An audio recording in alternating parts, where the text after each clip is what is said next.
Hi guys, welcome to the Cine Show podcast. I'm Jamie. And I'm Matt. Watch this. What are we watching? Matt. What is it? It is a move from the dance number at the beginning of the Running Man TV show. Random? Okay. I'm trying to learn the whole thing. Okay, that's fair enough. And when we get to 500 subscribers, I will perform the entire Dance? thing. Yeah? Well, we'll go out for that then. So, if you could follow us on Facebook, Instagram, or better still, subscribe to the YouTube channel, that would help us massively because we're trying to get up to 500, and we're not far off. How far off are we? Well, we're about a fifth of the way there. Yeah, so you guys can change that. If we're being honest. Yeah, okay. So, what's happening on this episode? Well, let me tell you, we have got 4 big reviews. We're doing Final Destination Bloodlines. Yep. We're doing Mission Impossible Dead Reckoning Part 72 Final Reckoning. Yep. We're doing the Phoenician Blind. Phoenician Scheme. The Phoenician Scheme. Yeah. And we're also doing the Salt Path. The Salt Path. So that's nice. Yeah, it was nice. We're also going to talk about some trailers. We're going to talk about a little bit of news. We've got a bit of local news as well, stuff going off locally. We're going to talk about our top 3 movie quotes. So stay tuned for that. And then we're going to finish off with talking about other stuff we've watched, which is recommendations for stuff to watch or stuff to avoid like the plague.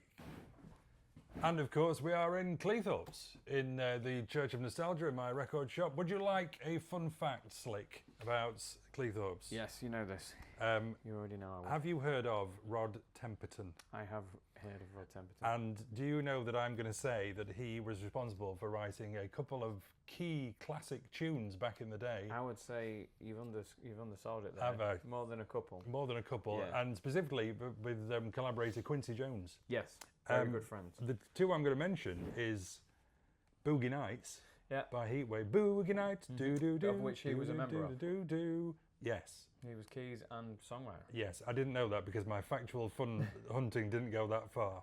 And it's also, that's not on the poster in Witherspoons, which does show, if you make a coffee in Witherspoons, across the road there's a framed Rod Temperton shrine. Check it out. Yeah, no, so he... Yeah. And the other big one, of course, was Thriller. Yes. So... I think before... We've not said why it's a Cleethorpes fun fact. He was from here, basically. Rod Temperton was from Cleethorpes. Yes. He was born on and lived on Grimsby Road, just up here. I think it's a hairdresser's or something now, or an insurance broker's or something like that. But there is actually a blue plaque above it. Well, that's something else I didn't find in my hunting for fun facts. But that's your fun fact for this episode about Cleethorpes. Yes. I'd love to go into that, but we'll do it on another episode. But yeah, with you being in a music store. Yeah. Yeah. No, he answered from the UK. He answered a. Like the backstage paper, he answered a songwriter needed for 70s disco band, and it was an American number, so he called it, and then flew over to America, and then wrote a couple of songs on the fly, and ended up joining the band, Heatwave. So he wrote all their songs. He wrote Always and Forever, Luther Vandross. He wrote for, I believe, Diana Ross. Yeah. Shaka Khan. He's written for... like virtually everybody that was important at that time. And Quincy Jones had basically in an interview about, because he used to call him the Invisible Man because he used to go in, he was not one for fame. So he'd go in and do his thing and not necessarily want the thing that come with it. So there's a wonderful documentary called The Invisible Man about him, and it's got Quincy Jones in there sort of stating that he was his most important person in his career. Love that you're all over my fun fact. Yeah. And you've made it even better than it already was. Yeah, so that guy was from Cleethorpes originally. We've got some comments as well from our Jaws retro review. Oh, going straight into that. Which is quite popular. I'm going to read them. Go on. Because we like to give people a shout out. We do. And we've got, what have we got? Let's have a look. We've got Rich Trainer or Trainer.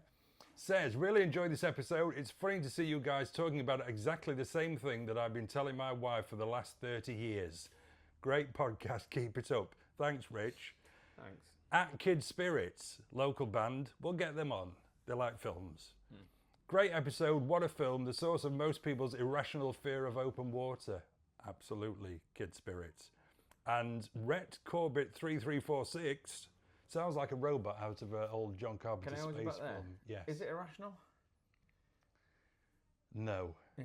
But it is. It would be round here. Yeah. If I you went guess, paddling yeah. in our But if sea, you was paddling in, say, South Africa, it's so perfectly rational. Yeah. Yeah. So that's geographical, but go on. And then Rhett Corbett 3346, which was a robot in something, says, Happy 50th anniversary, Jaws. You're welcome. We represent Jaws, and who they are. And the best shark movie ever, nothing comes close. Couldn't agree more. Yeah. Rhett. So, should we crack on and get into Yeah, our... keep the comments coming as Yes, well. do. To the bottom of these and We we'll like get them read and out we'll there. read them. Yeah, so what's next? Let's get on to the big reviews. And okay, Matt, what's your first review? I'm going to talk about Final Destination Bloodlines. Okay, do we know what number that is? I knew you were going to ask me that just then when you asked it me, and I don't really know. I think I'm going to say Please. seventh. Put it in the comments if we're wrong. Seventh. We might be able to work it out based on the big scenes from the other ones. But anyway, Final Destination Bloodlines. It is a Final Destination film and follows a very similar format and is what you'd expect from a Final Destination film. It stars, well, it's actually directed by Zach Lipovsky and Adam Stein. And when I looked these two dudes up, the only other thing I could see that was remotely recognisable was Kim Possible. Okay, yeah. I haven't seen that. No, I haven't seen it either, but I've yeah, heard but then of it. I think you said something in one of the other podcasts about almost like early debutant directors. I wonder if that's a thing. Like all of a sudden, Would they be cheap, wouldn't they? Yeah, yeah, probably, yeah. So yeah, that could be it. But like, you see more and more sort of not first timers, but early timers. Yeah. On cinema movies. But yeah, I'll have to look into that, see if there's anything in that. There is a thing, isn't there, when the people, because like my friend Gareth Edwards Evans and various other directors. It was the guy who did. Is that Gareth Edwards? He did Safety Not Guaranteed.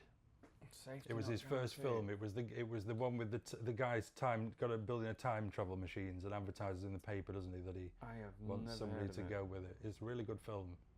No, never heard of it. Safety Not It Guaranteed. is- It's a director who did that and then jumped to a big film.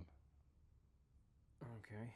The director of this was Colin Trevorrow. So you Colin jumped to Jurassic Park, Jurassic World. Jurassic World. Jurassic World. Yeah.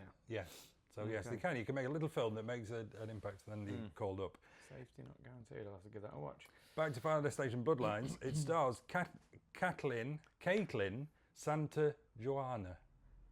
You just watch films with people with weird names. I do. It stars Tony Todd, R.I.P. Tony. All right. Yep. Died recently, Yeah. I believe of cancer, and he does look poorly in this, but he does a good performance. And Richard Harmon. Richard Harmon is An actor. can't remember why I wrote his name down, but I did. But it doesn't matter. I'll look. No, it's my bad. I'll start the music. I'll start the music. Start the music.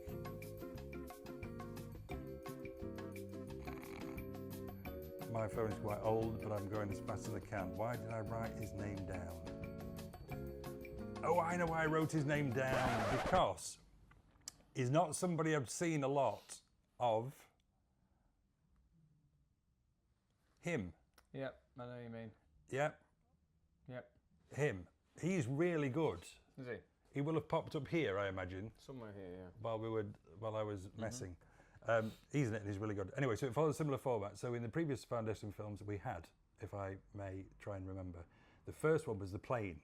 So we have these big epic Yep. scenes, don't we, where it's all death and Where destruction. people cheated. Yeah, and somebody's had a premonition.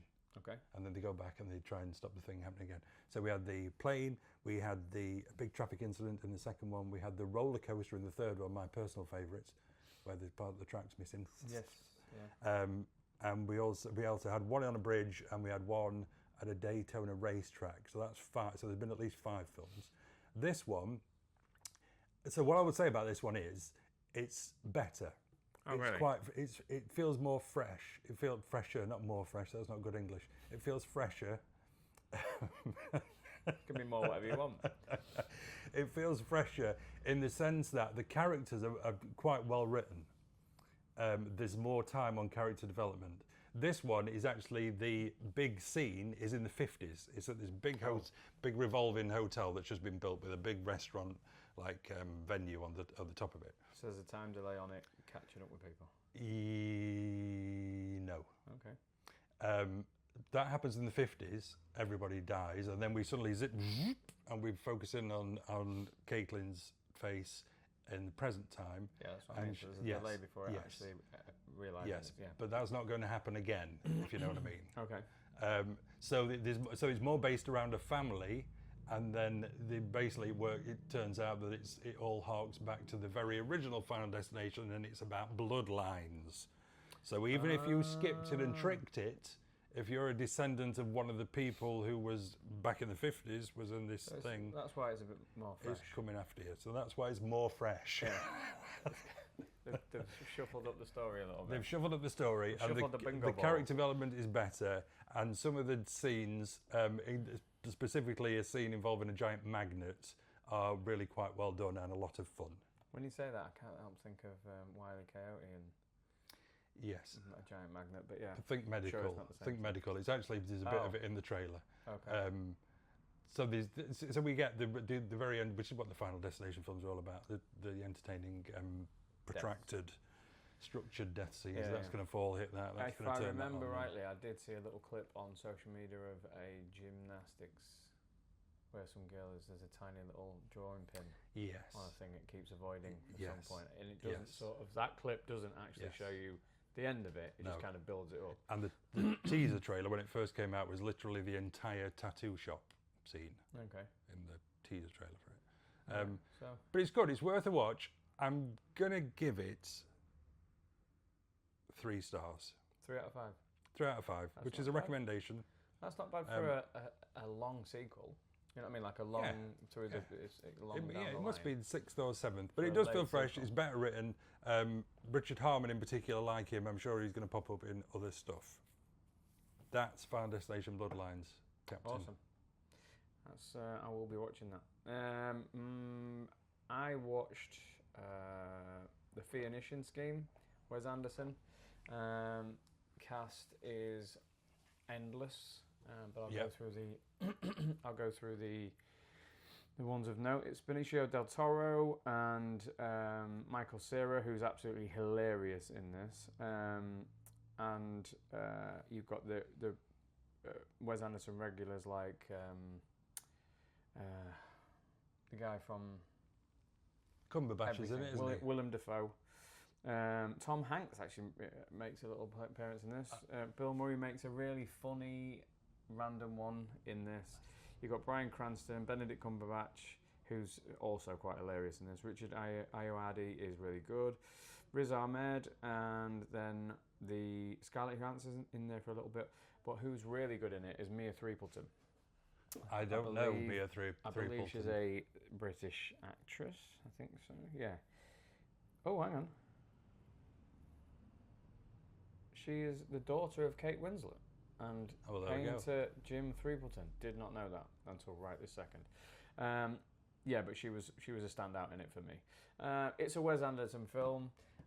You like to do the plots. I don't really go into plots when I talk about them. I tend to talk about films from a more technical point of view. But basically, technically, it's stunning. It's Wes Anderson. The camera movement is amazing. The framework is it fully formatted like his stuff? No, it's 4:3. Right. That actually did annoy me. I'll be honest with you. Never got used to it. So at the first, I thought, that's refreshing. Never got used to it. It was like you always wanted it to be pushed out a little bit, but especially with his framing. For me, I think it's just a taste thing. As an experiment, never worked. But as a story, it's just a rant. It's just you're not taking anything away from it. You're not going to come and take some kind of like moral story away from it. It's just a mad rant, as most Wes Anderson films are. Benicio del Toro is hilarious in it. Very deadpan, but hilarious. The script is so funny. It's very sharp. The trailer looks really funny. Yeah, it's very sharp. But mad, pretty much, is what I'd say. I mean, you're not going to be taking anything poignant from it at the end of it, but you will, if you like it's one of those. If go back onto how I sort of watch films, I don't necessarily think it needs to be, particularly because it's cropped in at a 3:4 format. I don't think it particularly needs to be seen at the cinema. If you catch it at the cinema, then do that. But it's definitely one that you could watch on a streamer and be perfectly happy with. What was the last one he did? I didn't see the last one. Wes Anderson. The one involving the asteroid and the Asteroid City, I think it was called. Yeah, there was another massive cast in that, wasn't there? Yeah, there was Steve Carell was in that one as well. Yeah. I'm sure it's Asteroid City. I don't think I've seen Asteroid City, but this one was for No, we've got The Wonderful Story of Henry Sugar and three more, and then Asteroid City before that, and The French Dispatch.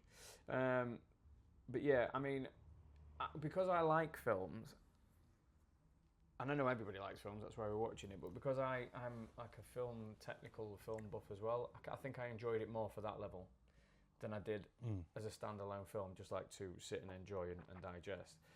I do think that he is an acquired taste at times. It's almost like sketches, a lot of it, isn't it? Almost like individual. Yeah, but it's art. I think of it as art.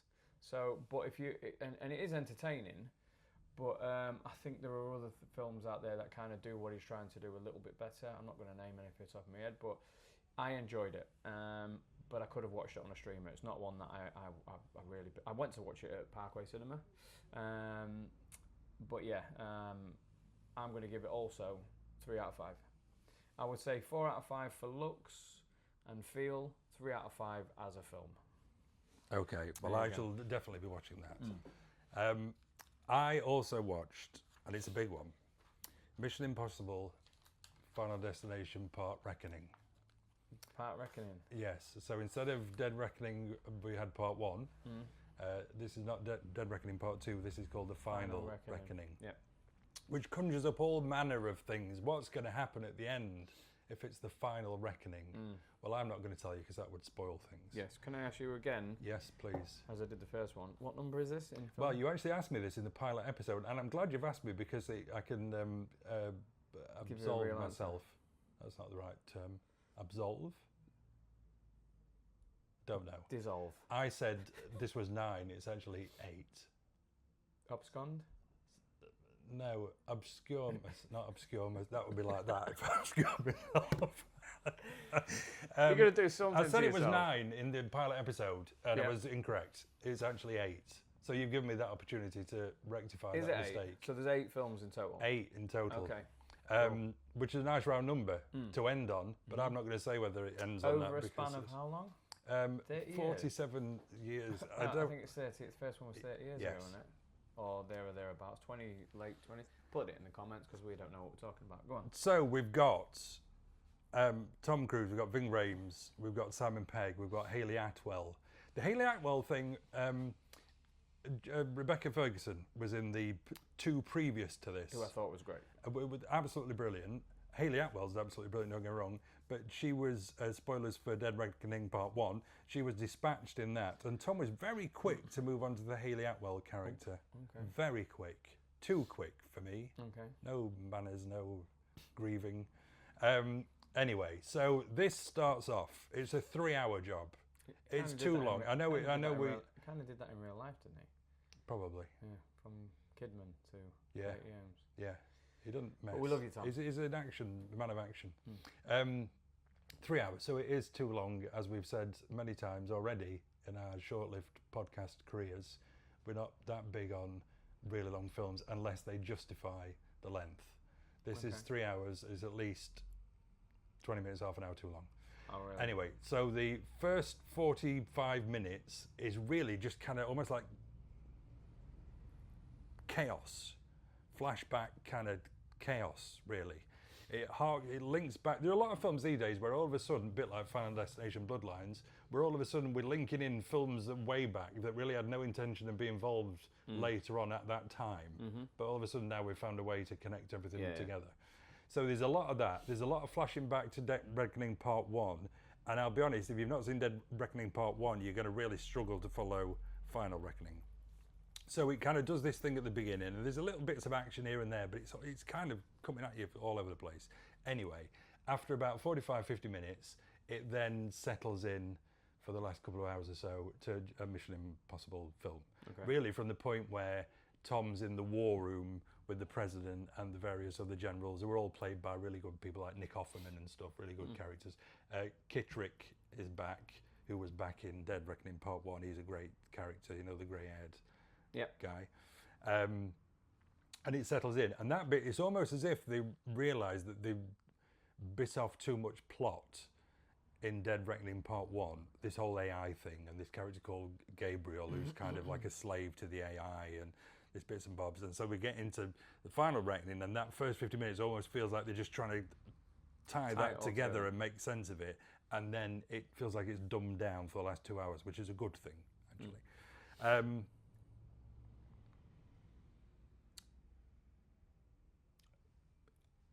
Wasn't as good as I was hoping for. Oh, really? There are some standout scenes. The underwater stuff is really well done. Submarines, intense water pressure, lots of things that can go wrong, that kind of thing. And obviously the plane scene, which everybody's seen in the trailers. The biplane stuff. When you watch that, you literally, your jaw is on the floor. I mean, that's for that alone, really, it's worth going to see. Don't get me wrong, it's a really good film, but it didn't quite get me like I was kind of hoping it would. I'm assuming, like going back to what I said about the Phoenician scheme, this is something that has to be seen on the screen. It definitely, and it feels big. A lot of action films these days feel small, feel very televisual. Because of forced CGI in a way. Yeah. And the way stuff shot, a lot of the later Marvel stuff looks more like a TV show than a film. We've kind of lost that movie look. Yeah, the grand scale type open. Yeah, I watched the trailer last night for something called the Pickup with Eddie Murphy and somebody else in, and it's a film. It's an Amazon film going straight to Amazon. I've never seen anything that looked so ugly in my life. It just looked like a episode of a TV show. No cinematic feel to it. No, I do get that. But the Mission Impossible, it feels big. So the underwater stuff feels really big. All the sets, the way the characters are drawn out, and where it's all happening in different places around the world and stuff, it feels like a massive film, and that's really good. It lets itself down in a couple of places, like the bit that everybody's seen with the biplane and stuff. The bad guy at one point says, "And I've worked out my escape. I've got this plane I'm going to get away with," and then he actually says, "I brought two just in case one breaks." Which is basically just saying I brought two just so there's one for Tom Cruise to chase me with. So there's a bit too much exposition in bits and bobs. But I really enjoyed it. All the cast are there. There's some sad bits in it as well. Like I say, really well shot. Tom Cruise, again, just shows that all he wants, the man just lives to entertain people. And that's fine. He may have some weird things about him, but we've all got various weird things that we that we do. I personally don't watch Mission Impossible. By the way, I haven't seen Dead Reckoning either. Oh wow, so I've just spoiled them for you there. Yeah, so I'm up until them too. But I do watch them kind of like, I do take my brain out a little bit and just watch them for the entertainment factor. Don't get me wrong, I've no idea what happened in it. The plot for the last two really is that convoluted. Okay. So what, that kind of answers what the next question I was going to ask you was, do you think it wraps the saga up? Because I feel like films really have struggled in the last 20 years to wrap a saga up or wrap something up. Like Star Wars, The Rise of Skywalker was horrendous, and it just, I don't know, it was that bad for me. I know we're going off on a tangent here, that it actually kind of ruined the films previous to it. That's how bad it was. But it was just all about fan service. And I'm assuming when you're talking about going back to this storyline, it's like fan service, like trying to please everybody, and in doing so, you'd please nobody or very little. I'd say it does. It does work. All that stuff does work, and there is actually a main character from the very first film who actually features quite a lot in it. It was not been in any of the other films, and it was actually a very small part in the first film, but a very memorable part, and that works very well. You don't kind of think, oh, they've only got him back to tie everything together. But as regards the ending goes, I'm not going to spoil it and say what happens kind of either way. All I'll say is it wasn't a big enough ending for me. Okay. I was expecting a bigger emotional punch, something quite significant given the title, The Final Reckoning. But I didn't get that. So the end was a bit of a letdown, really. Okay. But overall, I am going to give it 4 stars. Really? Yeah, it's really good. It's a Mission Impossible film. I mean, it's done really well. The action scenes are great. They put it all out there, you know what I mean? Everybody you can tell works really hard on it. You can tell everybody has a really good time working on it, and that all comes across. It is a great film. It was just by the way you was talking, I was expecting to be sub 4. No. I think I'm being overcritical because I was a little disappointed about kind of how it ends, and the length, and that first 45 minutes. Okay. But it's still a 4-star film. Definitely go and see it at the cinema, especially if you're even a slight fan of the Mission Impossible films. Yes. Lovely. So thank you.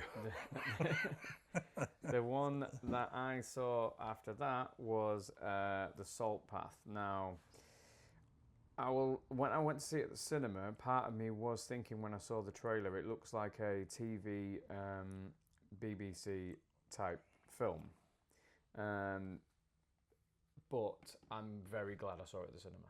So parts of it are very much a BBC, and I think it's actually a BBC film. I think it's a BBC-funded film. Starring Gillian Anderson, Jason Isaacs, and a smattering of others that I don't particularly... Oh, there's Hermione, the lady from Cold Feet, but she has a very small part in it. Right. Hermione, please put in the comments what the surname is. I'll probably put it up here. The blonde lady from Cold Feet, who I absolutely loved in Cold Feet, but they've given her a very small role here. But other than that, off the top of my head, there's nobody particularly noticeable, like a big sort of star. But those two kind of carried it. Jason Isaacs, more so. He's, I would say, career best. Nearly unrecognisable, not to look at in himself, of his personality. So he's done fantastic work. Obviously, I don't know. Oh, it's based on a true story. So I don't know what the actual people looked or sounded like, but I'm assuming they looked and sounded like these are playing it. So it kind of plays out like 2 movies for me. It is a true story, and I don't want to spoil too much, but it's basically about a couple who lose their home based off of various reasons, and they go to get government help, and there's no help available. He's not very well. He's got a very rare disease, and they're not offered any help because he's not going to die within the next 12 months, and apparently this is a government thing. So for this meantime, while they're technically homeless, they have this idea. They take a book, and it's got the Salt Path, which is from like the Devon, like the Cornwall coast, and it ends up at Land's End. I can't remember where they start actually, but 200 and plus miles to the last house. Effectively, they was trying to combine or make the best of a bad situation by going on a walk and taking a tent and camping. So it's almost like forgetting that that's actually happening, and going on this. But with his illness, it proves quite difficult.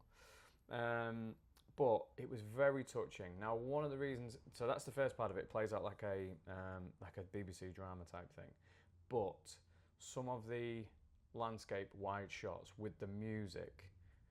Chris Rowe, I think his name is. Right.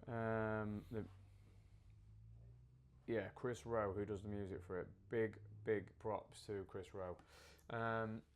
The way they've shot the English southeast coast, southwest coast, it is. I've never seen it shot like that. Right. And there are parts of it that you could say were at various other places in the world, South America, places like that. So the director's got the composition and the shot that area fantastically, but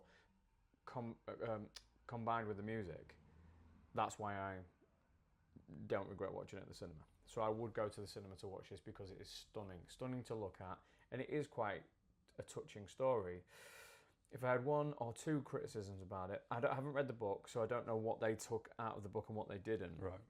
But a couple of the things that they did take out of the book was like pulling a thread and then letting go of it. It kind of never really went anywhere, but for the sake of it, it felt like fluffing the film out a little bit. There was a particular story with a young girl. It looked like it was going to be something, and it never really turned out into anything. Right. And there was like a little bit of a poignant, like a line there, but it didn't land heavy enough for me to actually, that part of it, to make a story. It didn't connect. I didn't connect this girl story with them. I didn't connect, and so it just felt a bit pointless. That could have been cut out for me. But the real story is them too. But Jason Isaacs, like I just said, is fantastic in it. Gillian Anderson, don't want to be rude, but I feel like she was a little bit sort of one directional on it. She was kind of, she'd picked a tone to go with and continued with that tone. What I mean by what I mean by that is like she seems to be the same person at the start as she does the end, whereas Jason Isaacs you get a feel from him that this whole journey has had an effect on him. Yeah. And I feel like Gillian Anderson could have probably just me thing, but she could have done a better job on the character personally. But she wasn't bad.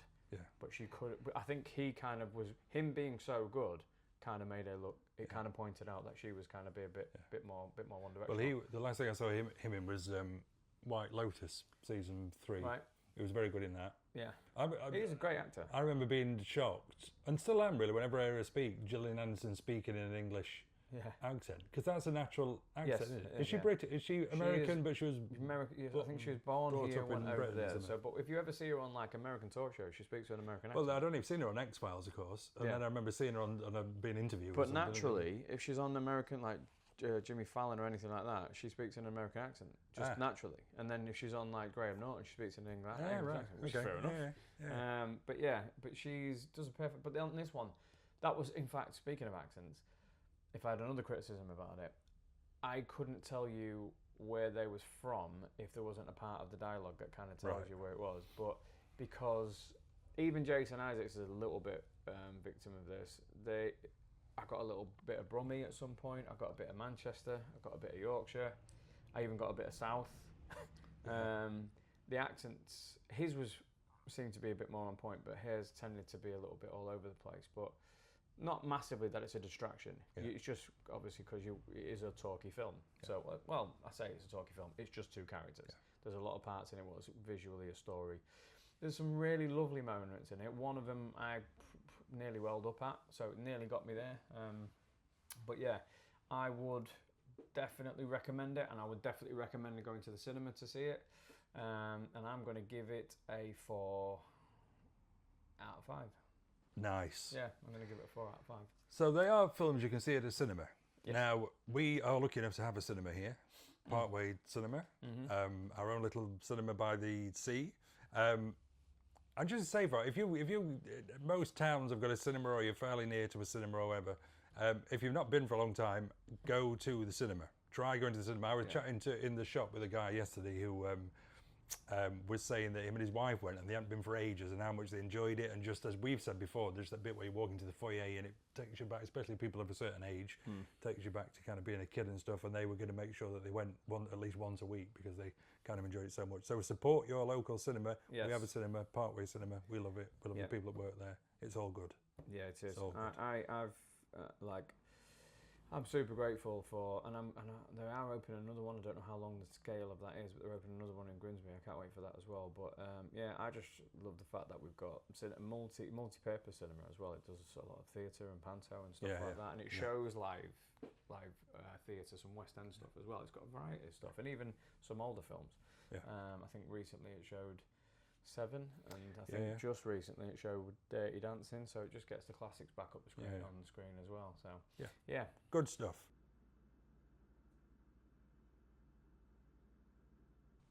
Right, so trailers then. Ooh. Are you going to shoot on yours? Yes, I've got a couple.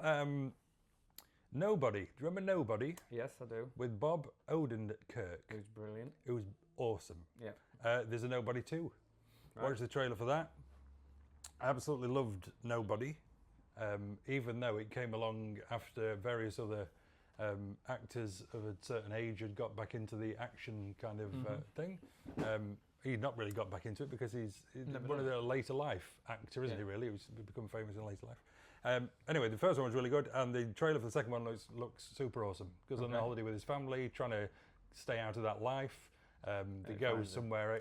I'm a sucker for anything set in a sunny place, which is why, of course, I love Roadhouse 2024 remake so much in the Florida Keys.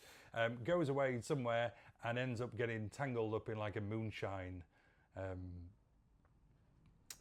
business, dirty business, and ends up having to kind of fight locals and a big local crime boss type thing. Similar kind of story, but it looks good fun. Looks really good. Yeah. So there's that one.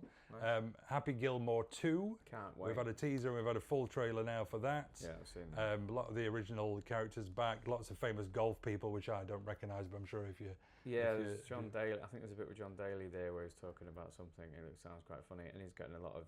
I think he's got a lot of sports stars in it, not just golf. Yeah, he will. it He, looks he like. will have. Yeah. But if there's one that we're talking about fan service with films like this, I wish that film directors and stars who are now producing would resist the temptation to recall on the film unless it's super funny. Yeah. And there was a part of that Happy Gilmore trailer, pretty much at the end, where he says, "You eat pieces of shit for breakfast." Yeah. But the way he does it doesn't seem that funny to me. No. Whereas the actual line from the first film's hilarious. It felt like fan service. It Yeah. felt like a recall Yeah. for the sake of a recall.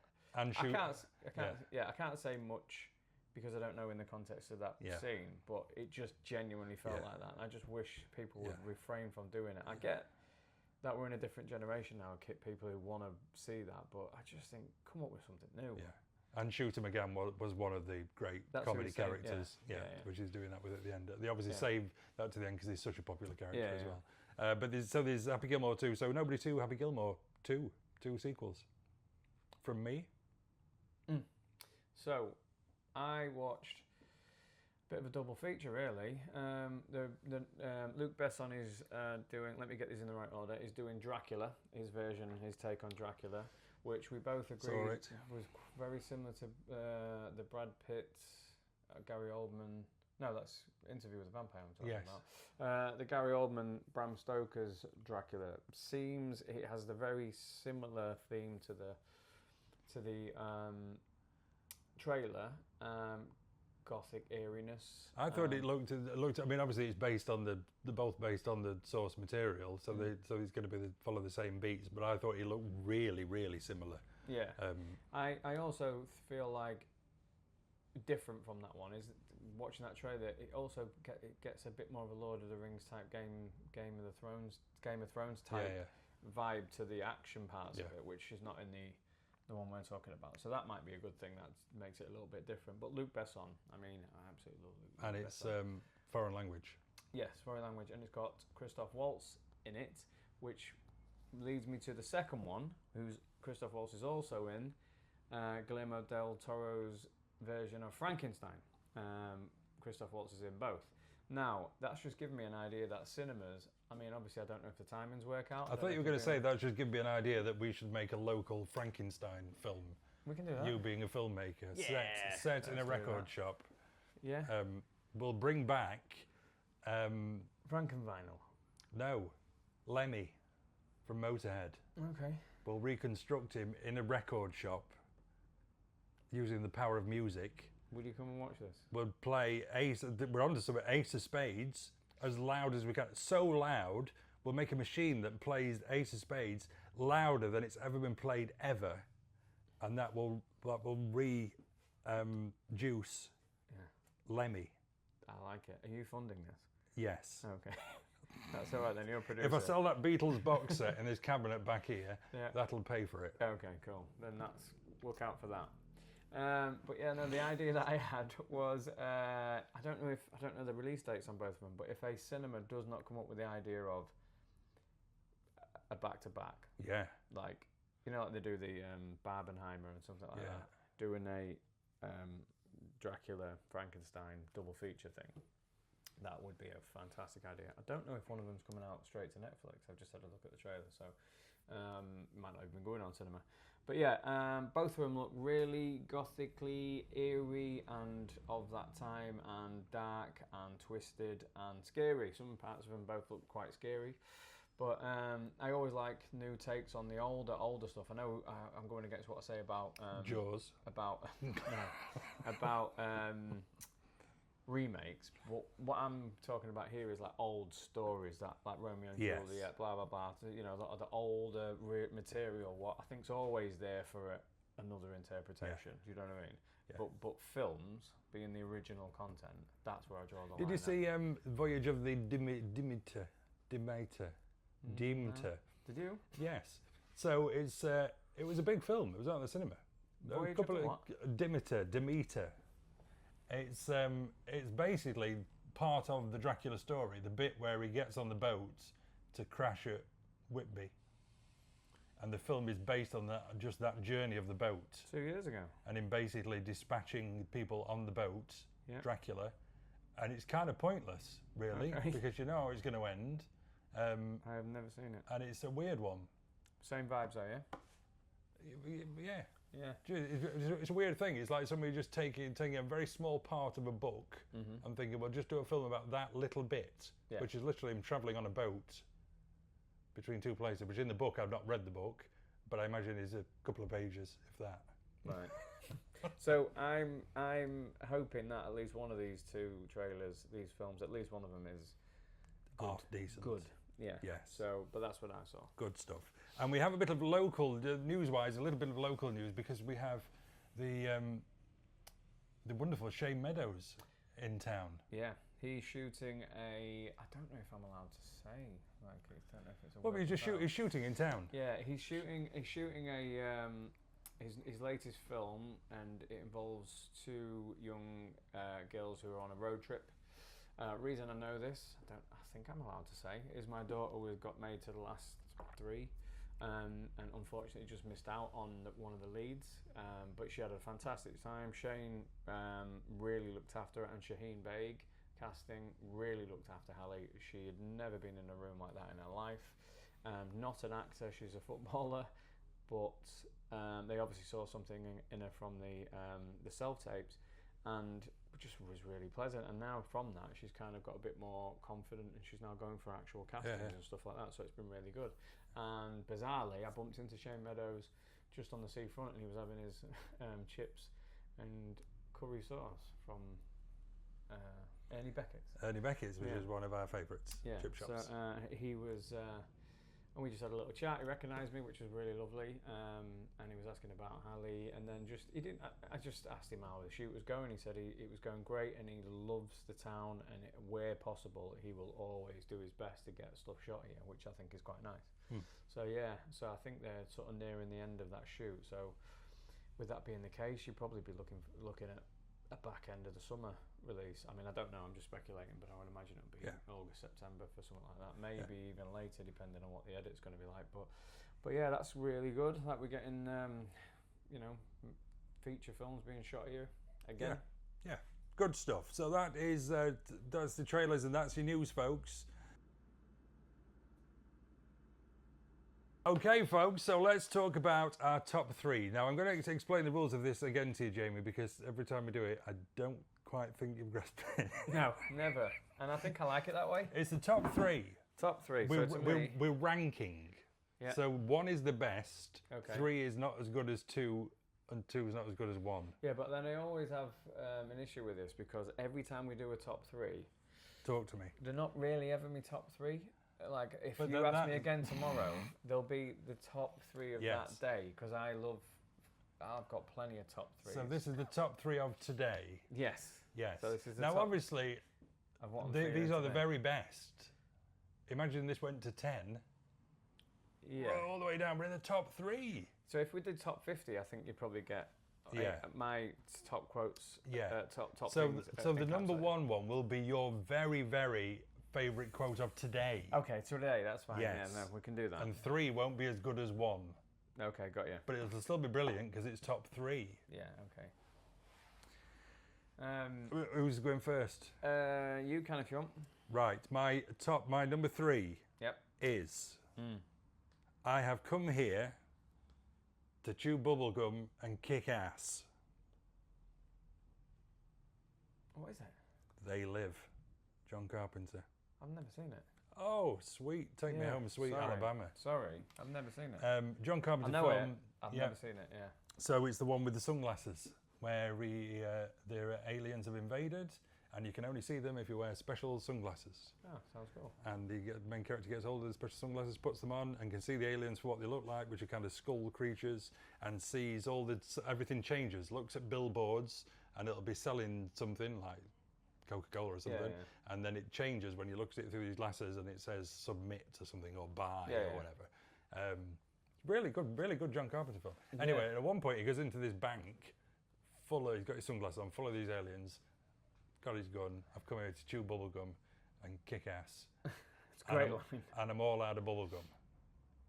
That's how it ends. I've heard that line before. Yeah, and I'm all out of bubblegum. I forgot that bit when I did the quote. Yeah. Okay, yeah. I have come here to chew bubblegum and kick ass, and I'm all out of bubblegum. Right. And I love it because it's just such a random thing to say. And I'm pretty certain that has had some copycats. I'm pretty certain I've heard that line in different internet, different things. Well, the fact that you think you've heard it and not seen the film, it's been widely. So I love that. That's a great quote, and that's one that stuck with me from being a child. Right. That's a personal one to you. Yeah, that was my number 3. So how I've done mine out. I mean, we could have. I don't want to step on any of yours. What? I thought you were going to say how I've done mine is I haven't got a favourite. So my favourite of all time is probably not in here. Because I don't want to step on any of yours here because I think but that works. So we both got the same one. No, but I think like you can go down the line of like I'll be back, and you can go down the line of like Bond, James Bond. Yeah. And stop it because you might say what I'm mine. That's why I said I don't want to do it. So I didn't want to do that. I didn't want to be. If you ever look at like the top 10, I don't think mine are in any of the like your average top 10s. So I looked at one that I thought was funny, one that I thought was sad, one I thought that was like quite good to me. So 3 I'm going to put in here. But is it your third favourite of today? Third favourite of today. Right. Is Jerry Maguire. Show me the money. Show me the money. Yeah. So that scene, and I also have put these quotes in that I actually say, and I'll revert it to something. So when I'm doing a job, for instance, if I'm doing a job for somebody, I quite often say that line. Especially if they're not paid you. Yes. Yeah. So I often quite say that line, and the other 3 I'll say in some form or other as like a sarcasm. I can relate to sarcasm. So yeah, show me the money is a big one. Cuba Gooding Jr. in Jerry Maguire, and just that scene in general is absolutely unbelievable. There is a thing that goes behind it. There was doing a lot of auditions for that role. I think Jamie Foxx went in, and a lot of sort of like the black actors that could have played the football player, and a lot of them, because it was Tom Cruise. I didn't think they thought there was going to actually be reading with the Tom Cruise, so they came in, and I think there was being a bit too polite. I think Jamie Foxx tells a story about how he actually went over the top and he started cussing him out. But Cuba Gooding Jr., as the story goes, to the casting director, I think it's Cameron Crowe and the casting director, they said that it almost felt like Cuba Gooding Jr. didn't know who Tom Cruise was because he didn't look like he cared. Yeah. And that's how we got the part. So he just came in. So what you saw on screen was pretty much how he came into the audition process, and that he gave life to that line basically. But yeah, if you haven't seen that one on Jerry Maguire, show me the money. Okay. Well, my number 2, and this is on the majority of lists, I'm sure, is You're Gonna Need a Bigger Boat. I knew that was going to come up. You knew it was going to come up, especially for me. But it's just iconic. It's just iconic, and it just is now just been used for any situation where you're up against it, and it's a massive challenge. Again, going back to these quotes being used into life, like life imitating things. Yeah. That would be in my probable top 10, based on the fact that how much I love Jaws. But for the purpose of this, I just wanted to be a bit different. It's fine. It's fine.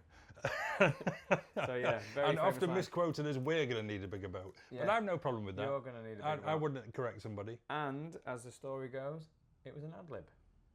There we go. Not in the Even script. better. Yeah. Even better. Something to do with they'd done that. Come down here and chump some of this shit bit, and for the first time, I think Roy Scheider had seen the scale of the shark. And then they cut and then went to a reverse, either the same day or the day after. And based off of his memory, he said that off the cuff. I think is it Quint who's inside the door? I think he was supposed to react to Brody's face and step out. But I think, as far as I'm aware, correct me if I'm wrong, guys, but I'm pretty certain that every time you watch a making of, it's pretty much corroborated. You've not seen that The Shark is Broken, have you? Sorry to get back to Jaws. The Shark is Broken, you know, that not the stage play. The stage play. No, there was a guy in the shop talking about it, saying how good it is. And the whole thing's based on the hull of the boat, leading up to Quint's monologue. Yes. And the guy It's was his telling me son. in the background, you hear what it was supposed to be Steven Spielberg saying, "Right, we're ready to shoot, ready to shoot." Oh, Yeah. shark's broken again. Yeah. And they're just talking and Yes. and And it was based off of some diaries. I heard that Dreyfus went to see it and panned it. right. Said it was all a bit of junk, but I think it's based off of people's perspectives. Yeah, isn't it? yeah. But Robert Shaw's son plays Yeah, Robert Shaw. It does, yeah. Yeah. So yeah, that was in London for a while. I can't believe I didn't get around to watching it, but yeah. I think if it's it came closer, I would. I think it's in its last run. I think Robert Shaw's son is actually also stopping playing. So Oh, right. Okay. I don't know what sort of happened with that. We'll give you some updates on here, but yeah, definitely brilliant. Okay, so that's your number 2 was my number 2. Okay, so one of mine also is whenever I'll use this a lot of times if something is different to what you're used to, like you're doing something and it's just not the same as what it should be, and that is Wizard of Oz. I have a feeling we're not in Kansas anymore. Yeah, I nearly had that myself. Because like sometimes I say it to my kids, and my kids have no idea. Even though Wizard of Oz, I often do quotes to my kids, and I often get this look. Yeah. Do you shorten it to "We're not in Kansas anymore"? I don't. I'll probably say something like I don't think we're in Kansas anymore. Yeah. I don't think I'll get it correctly, but Isn't I have it? a feeling we're not in Kansas anymore. It's used in Avatar, isn't it? Doesn't one of the soldiers say it as they're approaching? Is it Pandora? Yeah. Pandora, the planet. Yes. I'm sure somebody says we're not. I think in it's Kansas been anymore. used multiple times. Yeah. But again, yeah. So Great. That's your number 2, and my number 1 is Yippee-ki-yay, motherfucker! love that. Yeah. Absolute gold. Yeah. I don't know anything about that. Like I've got no behind the scenes. No, I story should have about really researched it. As far as I'm aware, it was scripted because it's based on the whole Roy Rogers that. Yes, of bit, course, isn't it?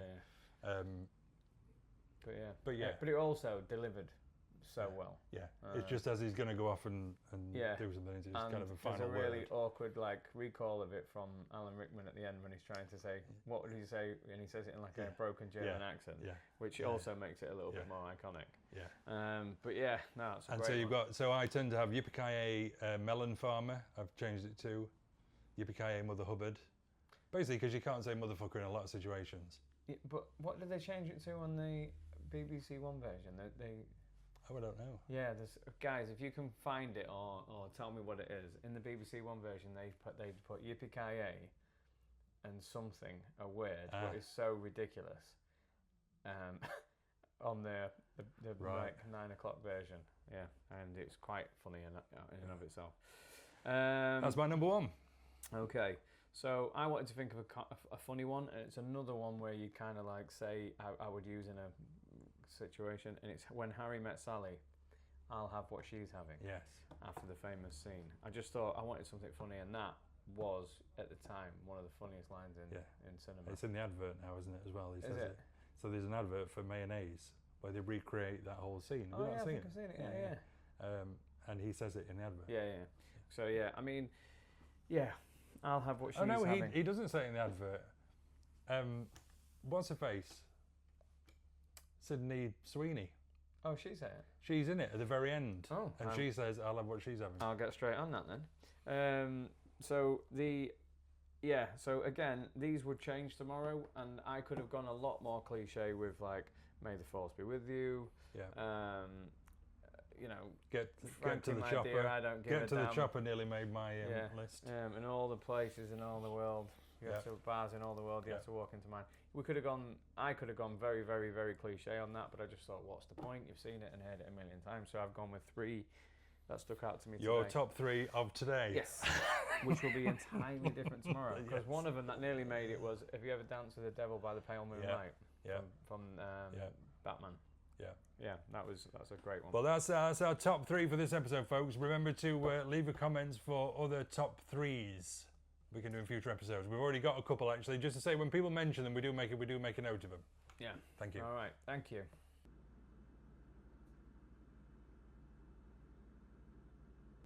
Okay, so other stuff we've watched, stuff to recommend, stuff to deter you from watching, possibly. I watched a number of things, my friend. Yeah, I'm not bored. I've been very busy lately, hence why I haven't watched many things. I watched The Cleaner. It's a Sky original. Now, when it comes to Sky original properties, The Cleaner. New New film. Yeah. It's a Sky original, straight onto Sky movies. And as I've said before, with Sky Original, you're hoping for 3 stars at the best. Okay. Normally, this doesn't quite get there, unfortunately. Okay. So It sponsorship stars. with Sky is probably Yes, not it's gonna probably go. not going to go that well. It stars Daisy Ridley. I'm starting to feel a little bit for Daisy. That she okay. may be going the cursed way of Hayden Christensen. Yeah. I'm trying to think what she'd done since Star Wars. She did, I think there's a film called something like The Marshland's Daughter or something that had my friend Ben Mendelsohn in, which didn't do that well. She's now in this, so I'm just a little bit worried that she's not getting offered that many good projects. I believe possibly. in an interview she has addressed the Star Wars case. Right, okay. Yeah. So this is basically Die Hard with eco-terrorists instead of robbers. She is, it's a cleaner, a window cleaner to be exact. Okay. You'll be unsurprised to know that she is a window cleaner, but also has a military background. Of course. You'll be even less surprised to know that she doesn't do that well with authority. Okay. Sleep in the military. She cleans the windows on the outside of a big tower building, which is run by an energy company. They're owned by an energy. The officers of an energy company are in there. Gets taken over while she's cleaning the windows outside. Gets taken over by a group of eco-terrorists led by the wonderful, and don't see him in enough stuff these days, Clive Owen. All right. Who's Great actor. Slight spoiler, but he's in it for about 5 minutes. Oh. It's the usual thing. We have the unhinged leader of the gang. We have the cocky tech person. It's straight out of the Die Hard playbook. Okay. And what's really interesting about The Cleaner is that Daisy Ridley spends at least the first half of the movie outside of the building, hung on the window, while everything else is going on inside. Okay. It's rough. It's not great. Oh, it's a two. I know we don't review the thingy, but it would be a 2-starer if I'd have seen it at the Cineplex. For reasons. For reasons just that it is very pedestrian. Like I say, the first half of the film, the character doesn't really actually do anything to propel the story. Okay. She deserves better. Yes. I would say she deserves better. So The Cleaner, I would say, no, don't bother with unless you're really stuck for something to watch. I think her standalone Rey film from Star Wars has been canned as well. I think that was in. Yeah, that was I'd read heavy she was into going to be. production, like money had been spent on it, and Yeah. as far as I'm aware, it's been shelved Yeah. or Yeah. paused indefinitely, which is a massive shame. Yeah. I also watched Captain America: Brave New World, which has popped up on Disney Plus. One word review, I'd say balls. Oh, really? Would be my one word review. I'm tiring a little of just regurgitating, not B characters, but certainly not the main bunch, whilst we're treading water waiting for the next Avengers film, really. This is Anthony Mackie, who's brilliant in most things he's in, and he's really good in this. I mean, he's got the charisma and the rest of it. He is Captain America, which I still don't get my head around. He's not a super soldier. He's basically, his powers come from the suit he wears, so is he Iron Man? It's a very similar thing. I mean, he can fly because of his suit. He can do crazy sonic booms with his wings and things. Harrison Ford's in it. As the Red Hulk? As the Red Hulk, and that was all given away in the trailer. It looks cheap. The CGI looks really cheap. If you watch the trailer, go back and watch the trailer, folks, if you're not planning on watching the film, but there's a bit with the Red Hulk and Captain America with some cherry blossom trees behind them, which looks awful. It just looks really cheap green screen stuff. And a lot of the film kind of looks like that. It serves no purpose. It doesn't really serve the MCU. Is it MCU? Yeah, Marvel Cinematic Universe. Anyway, is it canon?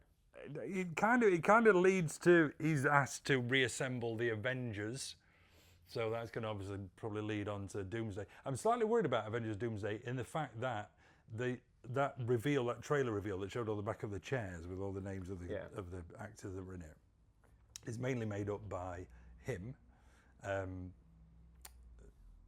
the new Fantastic Four film characters, and the Thunderbolts characters. Now, I haven't seen the Thunderbolts, but I know it didn't do that well.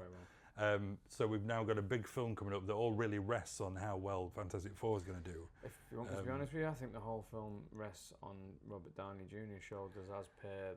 Yeah, and he's going to be Doctor Doom in the Fantastic Four film, so I mean, it'll kind of kick up with that. But it was disappointing. I watched the whole thing. I mean, I didn't kind of skip bits or anything like that. But it's entertaining. It's a two-star. Yeah, really. I mean, personally, from a personal note, I don't think I've actually watched anything since Endgame. Yeah. Whatever they've released, I don't think I've watched anything. Well, there was Deadpool and Wolverine, but it's a different storyline, and that was great. Yeah, so that was classed as the MCU, but it wasn't like canon, was it? There was no follow-on stuff. Well, technically, I mean, it's talking about. I think it's follow-on from Logan over everything. Yeah, and Happy's in there, isn't he? When he's trying to interview him to be Avenger but, and stuff.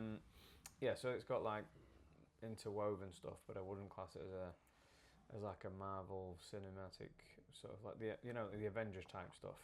But yeah, I personally haven't given much thought to anything after Endgame. I don't know why. I might be like, my memory tells me I haven't anyway. So yeah, kind of got a bit of fatigue myself. So that's not great. Watch it again if you're stuck for something to watch, or if you're a massive Marvel fan, then you'll have to watch it really, just so you've kind of seen everything.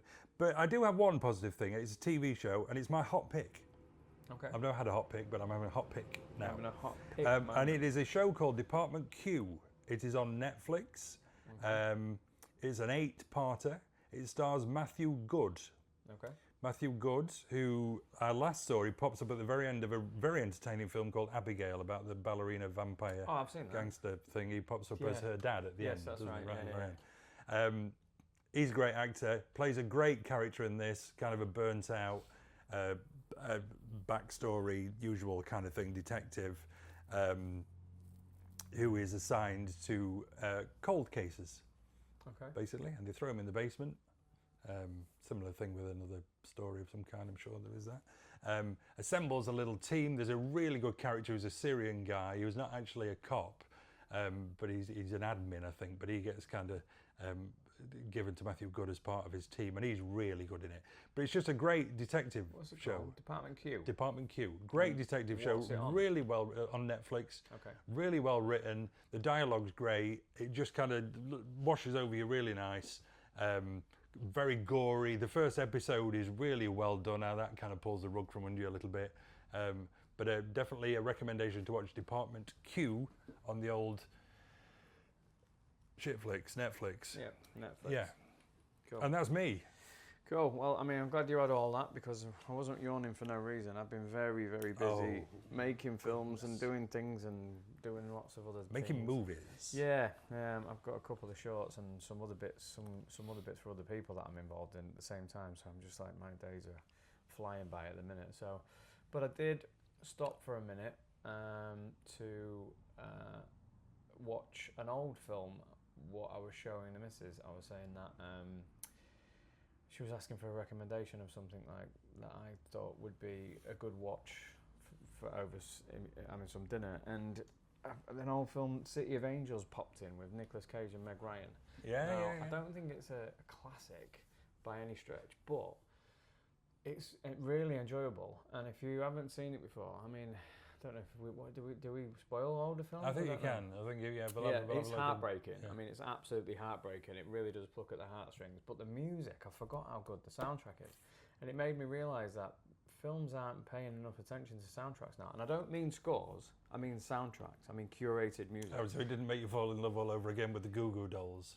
Yeah, it did. That's what I mean. So like, I love that song. Yeah, but there's which like is also so in many. Deadpool and Wolverine. Yeah, there's so many on it. But what I mean by that is like, now, like Deadpool and Wolverine, they're using old songs. Yeah.